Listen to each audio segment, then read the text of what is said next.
Rail station চত্বরে গাঁজা সহ আটক এক যুবককে ঘুষের বিনিময়ে পালাতে সাহায্য করার অভিযোগ উঠেছে জিআরপি ও পুলিশের বিরুদ্ধে। প্রত্যক্ষদর্শী অটো চালকদের দাবি, গাঁজা উদ্ধার করে এক যুবককে আটক করা হলেও পরে সে জিআরপি থানা থেকে পালিয়ে যায়। ঘটনায় বিলোনিয়া থানার এক এসআই এবং আইবি কর্মীর বিরুদ্ধে আর্থিক লেনদেনের অভিযোগ উঠেছে।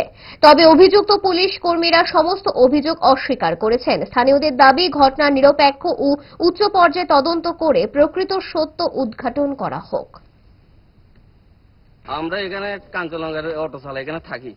এই টাইমে ফুঞ্চিদের স্টেশনে গাঁজা ধরা গেছে। লগে লগে ঢুকলাম, দেখলাম সিভিল আছে, 5 স্টার আছে, 4 নম্বর গুড়াত সিভিএল, পুলিশের আইবি, নেপাল কিতা জানি টাইটেল স্থানীয় আছে, তারা ধরে রুমে ঢুকাইছে। তো আমরা ড্রাইভার সাইড ঢুকতে নামাইছি, আমরা জানলাই সাথে তারে কোনা বরাবর ঢুকে রেখেছি।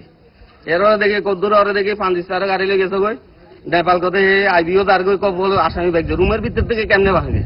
এতটুকু ড্রাইভারের সামনে চোখে ভেতরেও তো দেখতে নাই, জনলা কেটে এত কিছু না কত আন্ধারে কত সাইজ না মানা করে বরাবর।